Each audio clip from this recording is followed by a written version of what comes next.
things have changed in recent years. Applying early matters much less than it used to. You could take the November LSAT and be at virtually no disadvantage for this cycle, meaning you take it in November 25th, you get your score back 3 weeks later, you apply by the end of the calendar year. There's no difference really between October and November. And if you got even 1 point more in November, it would be well worth taking in November instead. If you take January and then apply in next year, if you apply in 2020 to start law school in fall 2020, then you are at a slight disadvantage when it comes to things like financial aid. But I do at the same time hear conflicting things from admission officers where every school is different, every year is different, what they're looking to fill their class with is different. And so the bottom line is that applying later doesn't really matter that much anymore. The biggest disadvantage would be financial aid if you are applying to start law school in the same year. If financial aid were not a huge deal, you could take it in January and apply to start that fall, totally fine. But if you're looking to take it in the spring, like there is no February LSAT, by the way, this year. So if you're taking in March or April or June, then at that point, I would say definitely wait another year to start law school just because your odds will be better, the financially will be more. And 1 year in the grand scheme of your career really isn't that big a difference. Okay. Thanks for calming me down for my panic attack. Yeah, of course. Sure. Priscilla, you had something to say?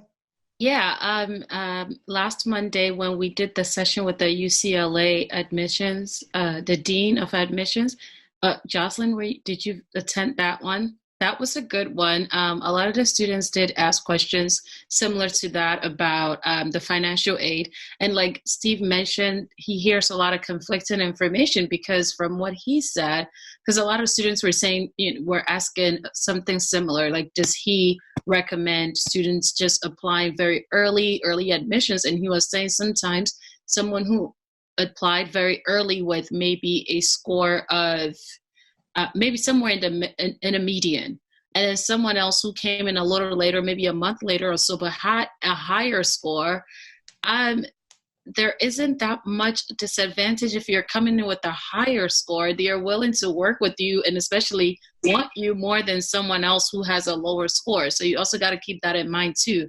So like Steve was mentioning, I think what he was trying to say is if you have to retake it so that you can get a higher score and a better chance at it, because while early admission can give you financial aid, so does a higher score. And sometimes the closer you get to the top, even every 1 or 2 point increase makes a huge difference. And it puts you at a place where you can qualify for certain scholarships too that are open all throughout the year. For his school specifically, he did mention that there are scholarships that are available. And I did go on the school website and I did look where it's like, in general, there are scholarships for like, women. For me, women of color, I was looking into that for, like different programs, like the state you come from and what type of program you want to do, all of that stuff. They're like scholarships set aside that has nothing to do with when you apply, but more so with your scores. So look into that too. So when you're worried about just the financial aid aspect of it, just think about, if I get a high score, will this really matter? According to what he said, not really, because you are kind of here, and then the other people who applied earlier but with lower scores are here, and you have a higher chance of getting more funds than them because of your score. So just put that in mind that, okay, I got a really good score, so I'm at a really great advantage over others who do not have great scores, but they applied early. Well said, Priscilla. That's a great summary. Thank you for that. I was just curious how much law school research or is there anything you have done?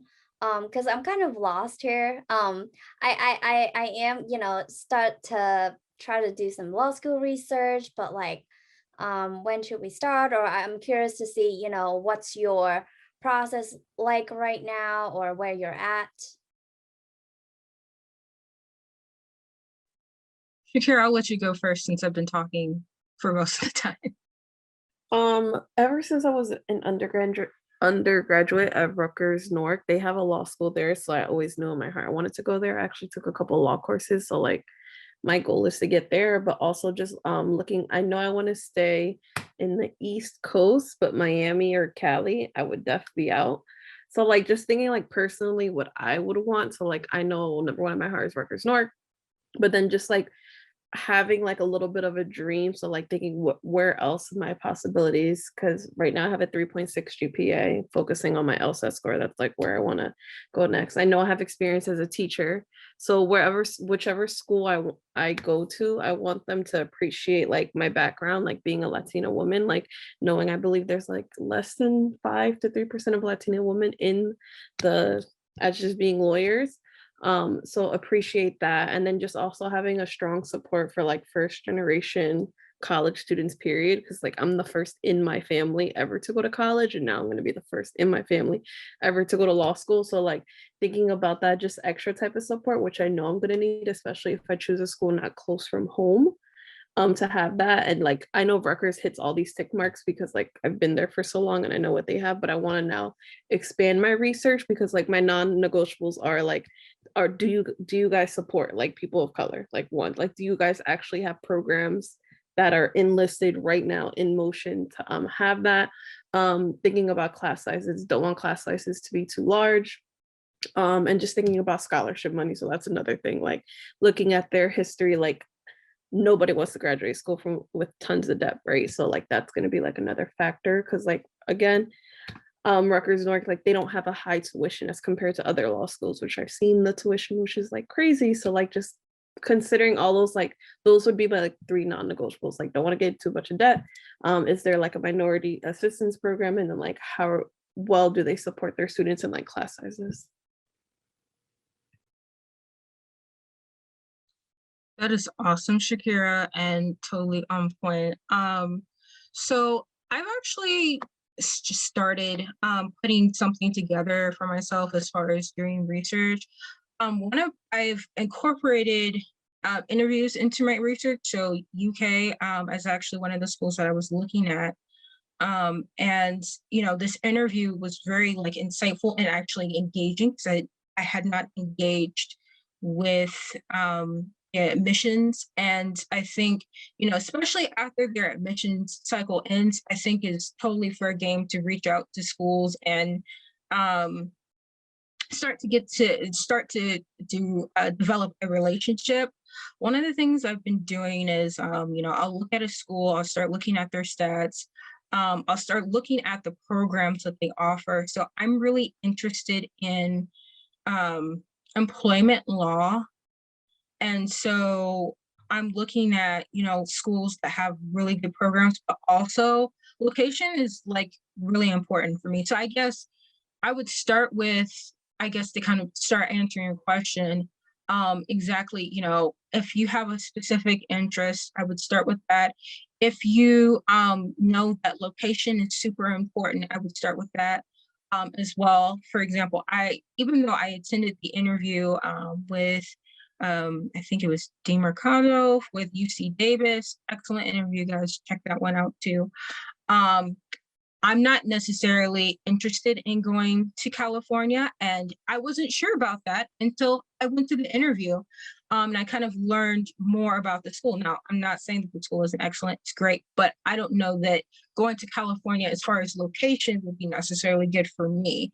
Since I'm more of a East Coast, Southern person. I'm originally from Georgia, so I'm interested in the South and interested in the East. So definitely looking at location and the program, but then also going back to that question of diversity, right? And diversity and inclusion, that is not a non-negotiable for me. So now I actually have the tools now to start asking the questions about that because I didn't really know where to start or how to figure that out. Because they're the stats, but what do the stats mean? And especially like when you're engaging with an admissions person, like of course everyone's wanting to put their best foot forward and really represent the school that they're working for. So you have to know how to weed things out. So I think doing that, and then also looking at the costs as well, and looking at full ride scholarships. I've started trying to figure out what schools offer full rides. Is that even like possible? I think that that financial aspect, I think, is super important to answer your question. Yeah, that's so great to hear both of your perspectives on this, because I myself just about to, start doing more in-depth law school research. I have done some, have a spreadsheet, but I want to take this time to just go in depth, right? And I think that's great it's also to email admissions, right? For, like you mentioned, Jocelyn, your diversity, right, is a non-negotiable for you. I think that could be something that you could email to admissions and ask them directly and start building those like relationships. Yeah. I mean, I have to refine my personal statement and working on the diversity statement, all that aspect, and of course working on the LSAT. But yeah, oh, okay. Yeah, I have a quick question. So in terms of doing the research, do you kind of have like an idea of of I guess like a trajectory or a timeline where you give yourself like goals of, okay, by this time I want to have this completed, by this time I want to have this completed? How do you, I mean, like what's your process for that, if any? I was just curious. And in terms of, I guess, reaching out to schools, because that's something that I think a lot of folks have, I don't want to say trouble with, but they're nervous. And one of the great things about LSAT Unplugged, gotta, put that in there, is that, Steve helps, he becomes the bridge, so to speak, where, I wanted to reach out to UK Law, but, maybe I was nervous or something of that nature. And so with me, working with Steve, he's allowed or he's enabled me to be able to do that and push, beyond those boundaries. So I was just curious, have you met with or reached out to folks already, or you're still trying to kind of like, I guess, figure that out? Yeah, so right now I don't have a set timeline in terms of like researching law schools, but I definitely want to spend it's May, right? So I definitely want to have probably all my research done by, let's say, September. Because I want to put in my applications early, so like everything else around it by, I would say, either after Thanksgiving, before Christmas, right? To send in it depending on the school, because I do not want to apply early admission. So I guess as soon as that early admission deadline, I'll probably send in my applications when it's all done. So yeah, so just to answer your question, just I think right around September, give myself, plenty of time to do all the research, reach out to admissions. If there's any questions, that I may have or come to mind later on. Last year, I have reached out to Columbia because I really want to go to New York. Um, yeah, and I'm like you, I really want to stay in the East Coast, not really West Coast girl. So I still want to stay around here. I love New York. I want to live in New York for a few years. So I have reached out to Columbia, and they were so very helpful, and they replied super fast.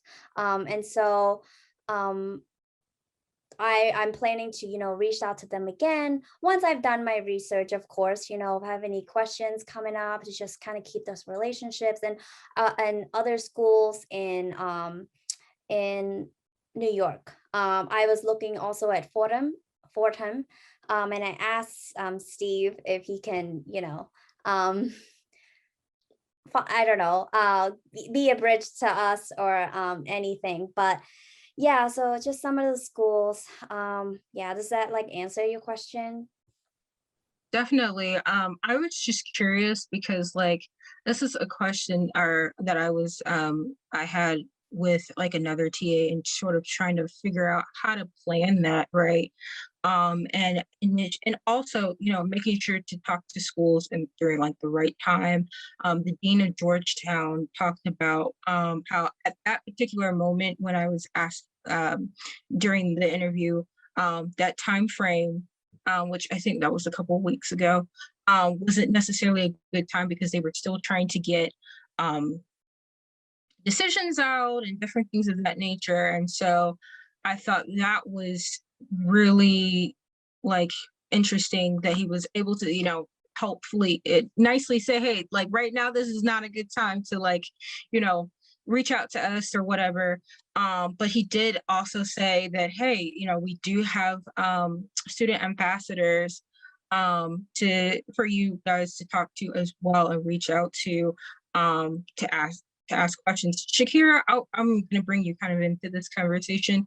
So how are you structuring, I guess, your prep for, reaching out to these law schools, if any, and do you have any advice to, I guess, share with the rest of us as to exactly how you're navigating through it? I have a list of law schools that I gotta find in one journal, but I definitely have to like fine tune them. So like same Sochita, like by the end of this week, I would want to have, let's say, 8 to 10 law schools that I'm interested in on paper. And then after that, just sending emails. So like having like a general email template, I know it'll reduce my stress of like, hey, my name's Shakira. This is what I have to provide. These are the certain things that I'm interested in your law school. Can you provide a little more clarification on clinics or opportunities? What does your law review look like? So like presenting myself in a positive manner and then just having specific questions to the school based on like whatever like they provide in general. So like my goal, end of the week, 10 schools, where do I want to go? And then just having a general template, and then I'll build up the courage to send it to the schools. Right. So like that goes back to really quickly what Director Nicholson said was like to not necessarily be afraid and don't count yourself out. So just want to send some supportive vibes your way. I know you're going to be totally fine when you send those emails. Go ahead, Shachita. Yeah, that's such a great goal, Shakira. I believe in you. You can do it. You've got this. I was just going to add to the point that Jocelyn made earlier. It was such a great point that you brought up in terms of like how early is early to reach out to those admissions, because they may not have all the answers for you right now. And which I was going to say that I guess for me, maybe generally, I would say perhaps like a good time after this cycle started, which probably right around August, I think they would know maybe not all, maybe not everything, right? But like in terms of like their plans for like the next cycle or how this cycle is going, right? And how this cycles, they're using this cycle to prep for the next one in terms of like COVID and their new guidelines, and I know that's different for different law schools because of different area of the country.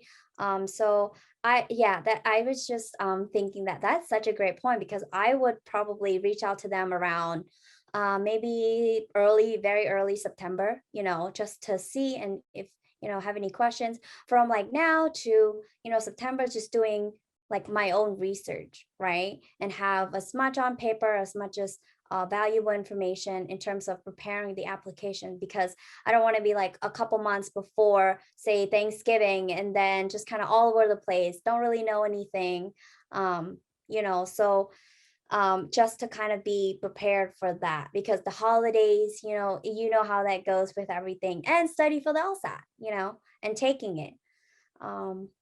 Yeah.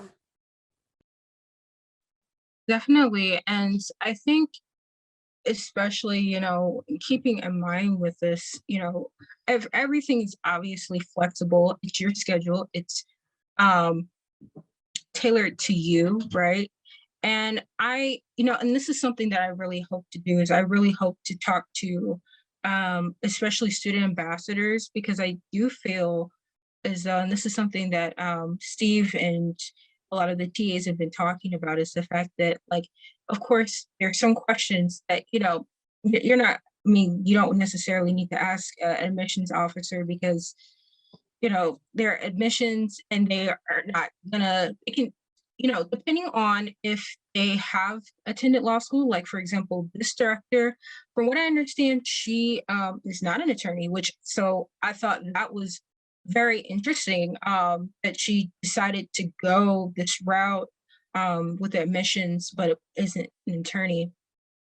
But for students that are, for those that, you know, admissions folks that have had that experience, I think, you know, they're able to impart some knowledge because, of course, you know, they've been through the process.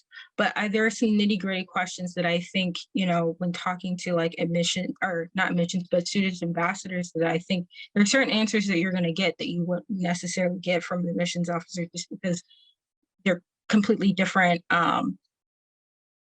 just different fields. One thing that Director Nicholson actually mentioned was the fact that students aren't necessarily going to their, I guess, their reach out or their, I can't remember exactly what the formal name for them, but, you know, law schools, they have all these forums for students so that they can ask questions and whatnot online and in person. But she stated that, you know, people aren't really doing those online forums. And I was just curious, what were your guys' thoughts on that? As we are, you know, definitely wanting to reach out to schools and whatnot. I think that was a very interesting point that she made, that a lot of students aren't utilizing that resource. Do you think it's because people don't really know where they are, or you know, aren't attuned, or is it a promotion thing, or is it just because people really aren't wanting to be doing these things on Zoom or other media platforms?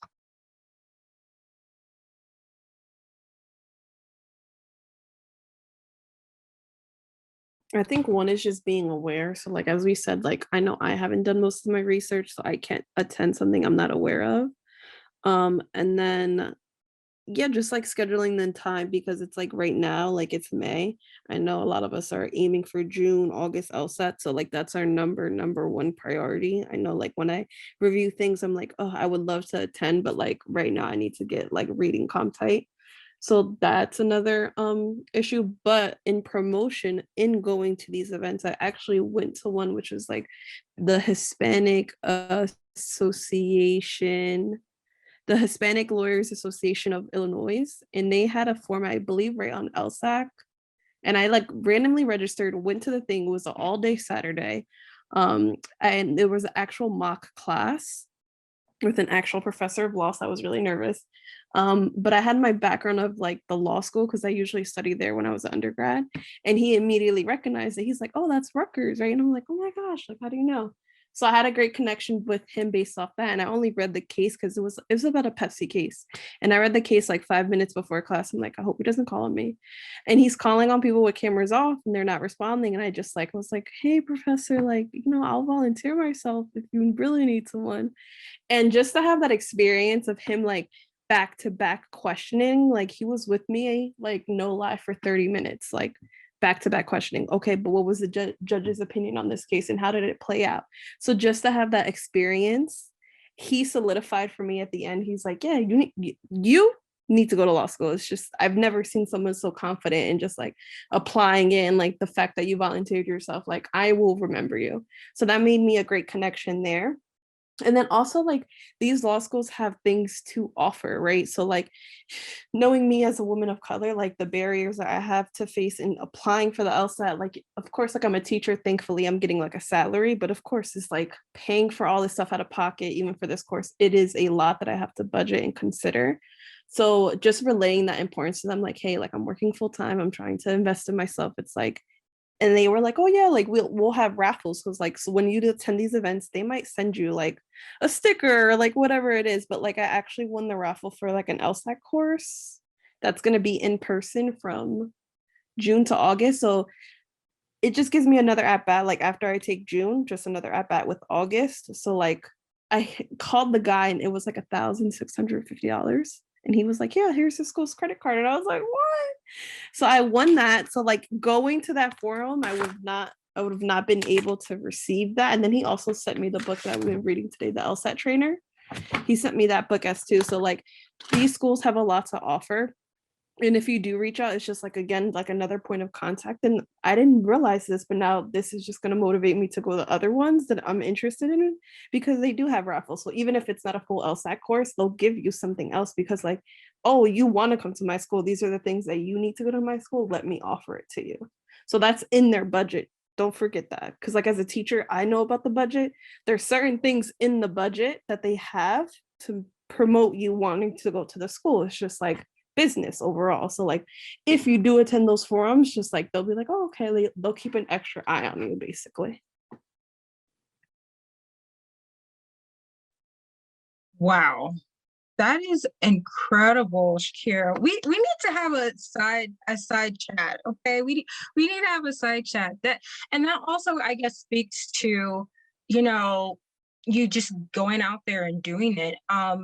It's easy, and utilizing the resources available to you. So one of the scholarships that I found out about was the NAACP's Legal Defense Fund. It's a 4-year or full ride scholarship, and what that means is they're not only paying for your tuition and your books, but they're also paying for housing. They're also paying for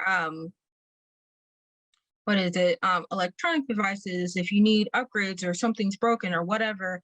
And they're also helping folks with getting externships and internships and all of those things. But it has a 13-year commitment, I think, in the South, right? The caveat. And so I would not have known that had I not gone to one of the LSAC sessions, which I think, like you said, Shakira, it's you have to utilize those, and it's a way of being able to reach out to schools and get free things, perhaps. How are y'all researching the schools that you're applying to? Has that been a process that you're doing now, just starting? What does that look like for y'all? That's a great question. Because I literally just started doing that like this week, and I'm literally like pulling up my sheet right now. So I wasn't sure, Ayaka, if it was you or Alyssa that said the 25 minutes, like the Pomodoro method with doing this. Yeah. I found like that was actually like really helpful. But Yes. I did that, and like the things that I wrote down when I was looking at the websites were like location, type of programs they have, courses, faculty, different organizations on campus, if they have journals, what kind of journals they do, clinics, and then I also have like a separate thing on like tuition, like what percentage of people get scholarships, like stuff like that. So it's thorough, but I feel like there's still more I could add to it. That was just kind of what I thought was a good starting point. Yeah, that sounds awesome. And are you searching by program, or are you searching like by school, like ranking, or what's the method there? Good question. The way that I would answer this is in like the way that a lawyer would answer this is it kind of depends. I think for me, I'm probably going to go into like public interest law. So I'm looking at programs that are very focused on like that kind of law. But at the same time, I'm looking for, I'm prioritizing location too. Like I want to be at a good location for like future job opportunities. So location's important for me. What else am I looking at? Price obviously is going to be a big one, because I mean, it's kind of hard not to care about price these days. I mean, some people really, for me, this isn't the thing, but I know a lot of people care about like student to teacher ratios, because some people like smaller classes and like that more intimate feel. Yeah. For me, that's not as big of a deal, but I totally understand that. So that's another thing people might consider. But I was actually meaning to talk to Steve about this, about like because he says how like rankings aren't everything, but it's like, what do you then when you're like trying to figure out which school is for you, what are the things you should be looking for? I think I saw Ariel put like bar passage rate, which is a good thing to look at. I agree. But there's so much you should be looking for, and I don't know, it's hard to know. Have you encountered, I know there's Georgetown that asks for a video submission for applications. Have you guys encountered those like not weird, but kind of out there application submissions? And what do you guys think about them? I did the video for Georgetown 2 years ago. I didn't get in, so maybe they didn't like it. But yeah, I have like encountered those. I think some of the ones, the essay questions are more creative too. Like I'm not a very creative writer, so it takes like more energy. But I would say, yeah, the Georgetown's probably like the most creative one. I wish I had like a better idea. I can't even remember what my video was about. I could try to find it probably on YouTube, but it was like about something I was a part of. I went to UCLA, like just like some organizations I was a part of, but I think I could have been more creative after doing some YouTube research after I turned it in. Yeah, those, I was looking at it and I was like, it's hard because it's like 1 minute or something like that, right? Or it's a pretty extensive like creative writing part. So I was like, ooh, that's difficult.